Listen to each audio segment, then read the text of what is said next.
سیدنا عبداللہ بن مسعود رضی اللہ تعالیٰ عنہ نے ایک موقع پر اپنی وائف کو دیکھا کہ انہوں نے بیماری کی وجہ سے کوئی تعویذ پہنا ہوا تھا، تو عبداللہ بن مسعود نے سختی سے وہ تعویذ کاٹ کے پھینک دیا اور کہا کہ ابن مسعود کی فیملی ان شرکیہ افعال، شرکیہ کاموں سے بری ہے۔ اور پھر حدیث سنائی نبی علیہ السلام نے فرمایا ان الرقیٰ والتمائم والتولۃ شرک، کہ یہ جھاڑ پھونک، یہ دم جس میں شرکیہ کلام ہے، شرکیہ الفاظ ہیں، اور یہ جو تعویذ ہے یہ شرک ہے۔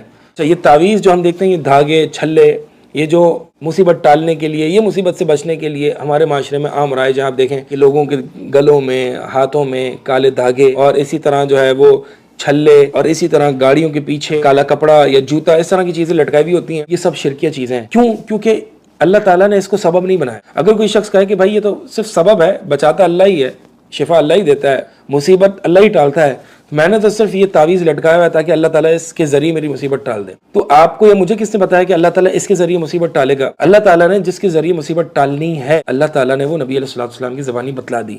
مثال کے طور پر شہد ہے، مثال کے طور پر دم ہے، ایسا دم جو قرآن اور حدیث والا دم ہے جس میں شرکی الفاظ نہیں ہیں۔ تو اس طرح کے دم اور جھاڑ پھونک جو ہے جس میں شرکی الفاظ نہیں ہیں، تو اللہ کے نبی علیہ السلام نے بتلا دیا کہ یہ وہ طریقہ ہے جس میں اگر تم نے مصیبت ٹالنی ہے۔ تو اسی طرح قرآن کی قرأت ہے، اور اسی طرح جائز جو میڈیسنز ہیں، دوائیاں ہیں جو کہ تجربے وغیرہ سے ثابت ہیں۔ تو یہ جو چیزیں ہیں نا، تعویذ وغیرہ، اس کو شرک اس لیے کہا گیا کیونکہ عام طور پر یہ ان اسباب میں سے نہیں ہے کہ جو مصیبت ٹالنے یا بیماریوں کو دور کرنے کے اسباب میں سے انہیں اپنایا جاتا ہے۔ تو لہٰذا جب یہ عام نارمل اسباب میں سے نہیں ہے تو اس کا مطلب جو کوئی یہ دھاگے وغیرہ باندھ رہا ہے، اس میں کوئی نہ کوئی عبودیت یا بندگی کا ایلیمنٹ ہے، یعنی there is some spiritual reason behind this۔ اور جب بھی کوئی spiritual reason ہوگا، کوئی بندگی والا، تو پھر کہیں نہ کہیں بندگی آئے گی، کہیں نہ کہیں عبادت والی چیز آئے گی، لہٰذا اسی لیے اس کو شرک کہا گیا۔ یہ ہمارے معاشرے میں بہت کامن ہے، بہت ہی کامن ہے۔ پہلی بات تو یہ ہے کہ جب ہم کسی کو دیکھیں تو اس کو سمجھائیں کہ دیکھیں یہ وہ چیز نہیں ہے جس کے ذریعے اللہ تعالیٰ شفا دیتا ہے۔ شفا چاہیے اللہ سے مانگو، دم کرو، جائز اسباب، دوائیاں، ڈاکٹر کو دکھاؤ، یہ طریقہ نہیں ہے۔ اس کے ذریعے تو اللہ تعالیٰ تمہیں اس کے ہی سپرد کر دے گا۔ اللہ کی نافرمانی سے کبھی بھی جو اللہ کے پاس ہے وہ نہیں لیا جا سکتا۔ اگر مجھے اللہ سے کچھ چاہیے تو میں اس کی نافرمانی کر کے اس سے نہیں حاصل کر سکتا۔ مجھے اللہ تعالیٰ سے شفا چاہیے تو میں اس کی نافرمانی کر کے، شرک کر کے، کیا میں اس سے شفا لوں گا؟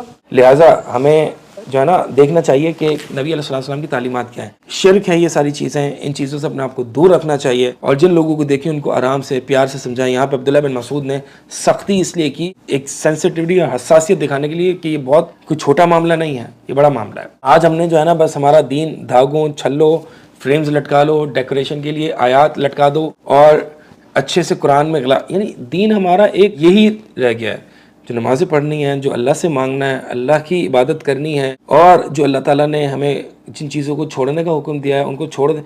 دین یہ نہیں رہا، دین بس ظاہری اپیرنٹ سٹرکچر رہ گیا ہے کہ فلاں دن منا لو، فلاں بڑی رات منا لو، دھاگے لٹکا لو، قرآن لٹکا لو، قرآن کو برکت کے لیے شیلف میں رکھ دو، اوپننگ سیرمنیز اور اوپننگ اسپیچز کے لیے قرآن کو برکت کے لیے تلاوت کر دو، وغیرہ وغیرہ۔ تو بھائی ہم دیکھیں ذرا ہم کہاں جا رہے ہیں۔ دین یہ چیز نہیں ہے، دین ایک وے آف لائف ہے، دین ایک فکر ہے، ایک ورلڈ ویو، ایک پیراڈائم ہے۔ دین ایسا نہیں کہ میں نے دین کر لیا، یو لیو ود دین، یو ڈونٹ ڈو دین، یعنی دین آپ کرتے نہیں ہیں، دین آپ پریکٹس نہیں کرتے، then you live with it.